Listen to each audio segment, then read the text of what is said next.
Bienvenidos a una sesión de la asignatura Preparación y Conservación de Cárnicos, con el tema Embutidos curados. Presenta la doctora María Georgina Díaz Palacios.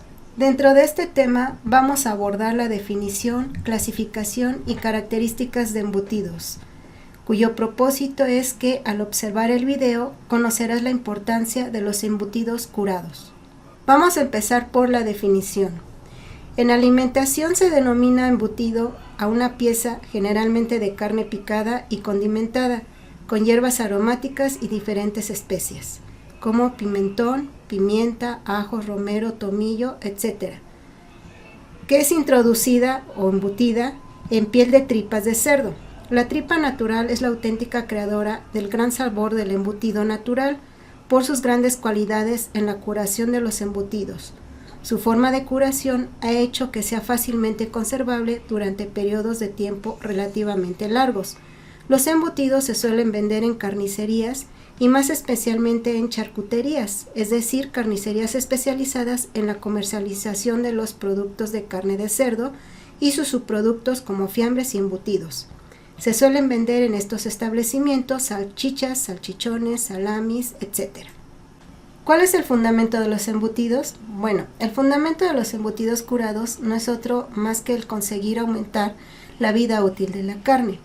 Está basado en fenómenos de desecación, es decir, eliminación de agua, mediante el cual se reduce precisamente la actividad de agua y se aumenta el tiempo de conservación.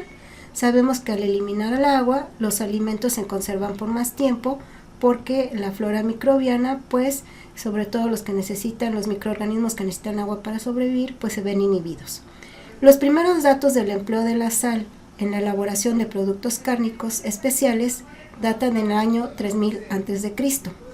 Los primeros documentos de fabricación de embutido pertenecen a los griegos.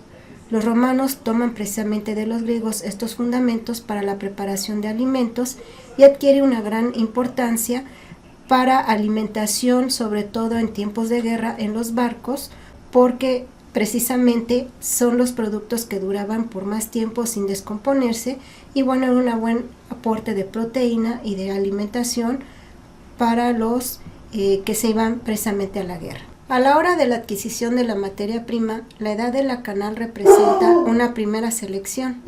La carne a usar debe provenir de animales adultos, canales de 110 a 120 kilogramos, por ejemplo.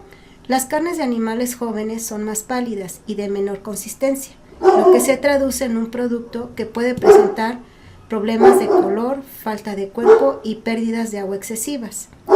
Por supuesto que en cualquier caso debe tratarse siempre de animales sanos, con la correspondiente certificación del inspector veterinario.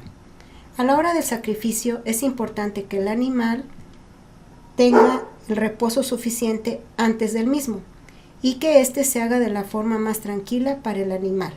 Cualquier situación de estrés provoca un consumo excesivo de las reservas energéticas, como la glucosa, lo que se traducirá en un posterior descenso escaso del pH.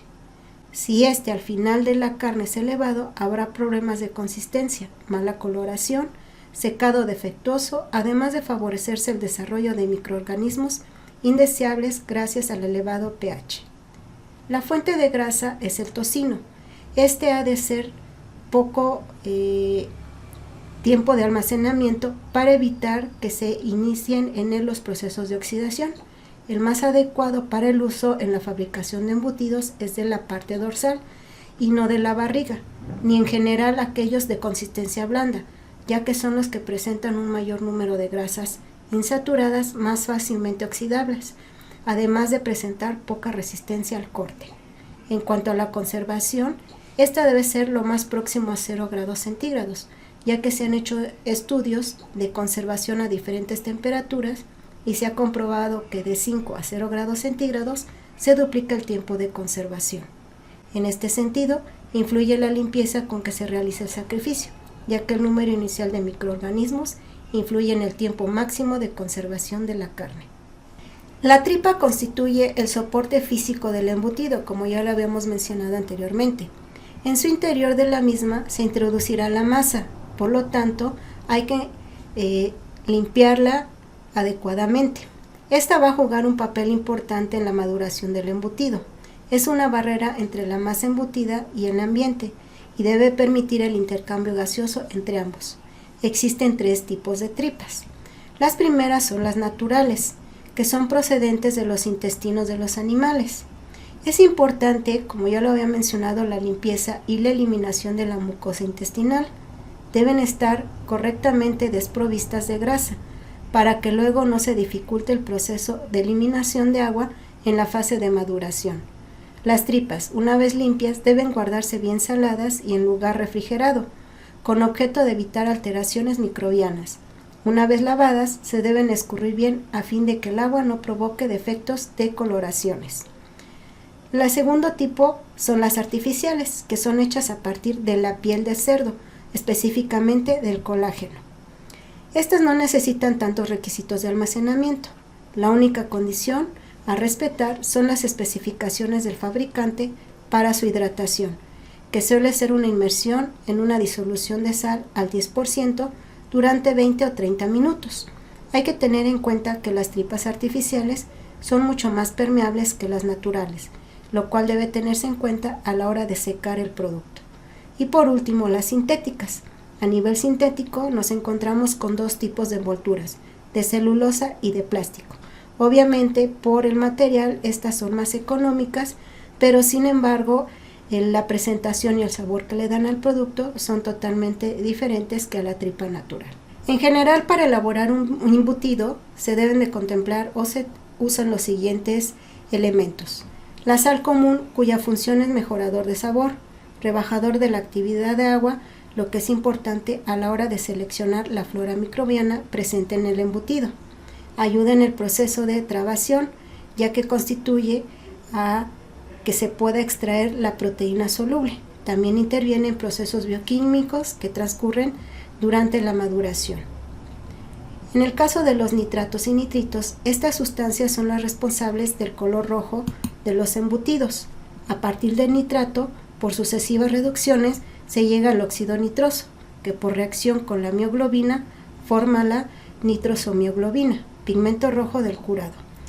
Los nitratos y nitritos influyen también en el aroma del curado y además inhiben el desarrollo de ciertos microorganismos patógenos indeseables en la fabricación de embutidos. Su uso desde hace algunos años está en controversia debido a la formación de nitrosaminas, que son cancerígenas.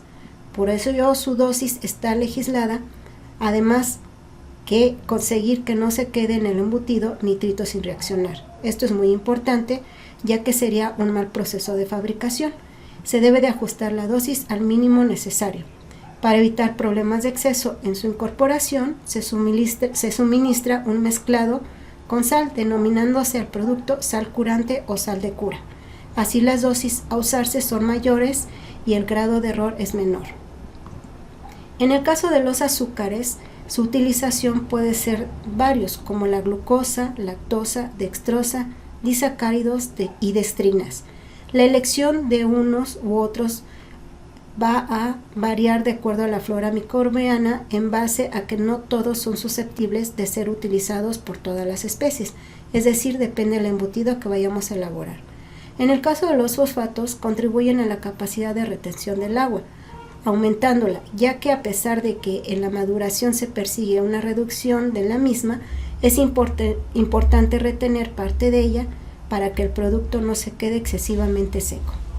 El ácido ascórbico contribuye al enrojecimiento. Esta es una sustancia reductora que va a ayudar al paso desde nitrito a ácido nitroso y nos va a garantizar el transcurso de las reacciones, contribuyendo a la estabilización del color. Por último, los condimentos y especies. Su función es la de realzar sabores y color. Su uso está sujeto a lo que serían las buenas prácticas de fabricación y depende de cada producto, fabricante y localidad. Con ello se debe de cuidar su calidad higiénica, con el fin de que no contaminen el producto con microorganismos indeseables. Es decir, los condimentos y especias también van a depender el tipo de embutido que se vaya a elaborar, como puede ser un chorizo, una longaniza o un jamón. Para el caso del procesamiento, los pasos a seguir son 4. El primero es el picado. Esta operación consiste en el troceado de las carnes previamente seleccionadas. Se puede realizar con picadora o con cúter. La primera en caso de trabajar carnes refrigeradas y la segunda en caso de trabajar carnes congeladas. Mediante el picado vamos a reducir el tamaño de la carne hasta un punto tal que se ajuste al calibre de la tripa a utilizar y al dibujo que queremos que presente al momento que cortamos el producto. Se debe picar alrededor de los 0 grados centígrados para que al final del proceso no supere los 2 grados, así evitar calentamientos en las carnes, consiguiendo un corte más perfecto. Además, los sobrecalentamientos provocan la función de las grasas más blandas, desembocando en formación de peróxidos, responsables del enranciamiento, decoloración, etc. El amasado, en esta etapa se produce la mezcla de las carnes con los aditivos desde un punto de vista físico y la extracción de la proteína. La estructura debe ser tal que permita un mezclado lo más homogéneo posible y se magulle menos. Al final del proceso, la masa debe tener una consistencia plástica, ligada y uniforme. Posteriormente viene el embutido. Este sistema puede ser continuo o discontinuo, haciendo sucesivas operaciones de carga y descarga. Los mecanismos de embutido son 3, por paletas, husillos que son 2 tornillos sin fin engarzados, por pistón que puede ser doble o simple. Hay que embutir de forma tal que la masa no quede floja ni muy apretada en el embutido, ya que en el primer caso podrían aparecer problemas de consistencia y oquedades, y en el segundo caso se podría producir rupturas en la tripa. Atado o grapado. Según el tipo de producto, este se ata o se grapa. La operación de atado puede realizarse a mano o a máquina, de forma que ésta lo haría es ir dando vueltas en un hilo cada cierta distancia alrededor de la tripa y apretándolo. En el caso de que se engrape, bien uno o los 2 extremos, hay que tener en cuenta 2 aspectos: el tamaño de la grapa, que debe ser de acorde al calibre de la tripa, y el segundo, el grado de apretamiento de la misma, de forma que no quede floja, ya que el embutido se caería al colgarlo, ni muy apretada porque también se rompería la tripa. Vamos ahora con el proceso de maduración. El concepto de maduración del embutido crudo comprende diferentes procesos que tienen lugar una vez elaborada su masa. Estos procesos son los que van a originar las características típicas de los distintos tipos de embutidos. La maduración se desarrolla en 2 fases. Durante la primera predominan las actividades reproductoras y metabólicas de las bacterias. Esta fase concluye con la diferenciación bacteriana y se caracteriza por la aparición de ácidos, fundamentalmente el pirúvico y el láctico. Durante la segunda fase comienza una disminución de las bacterias y se dan procesos de descomposición y transformación. Lo más relevante es la descomposición de los ácidos grasos, formándose el aroma típico del embutido. También se produce una descomposición de las proteínas y azúcares.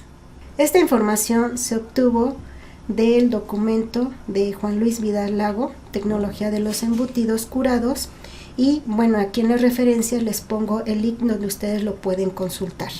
Espero les haya sido de utilidad. Espero que al observar el video les sea de gran utilidad, como ya les había mencionado. Por su atención, gracias.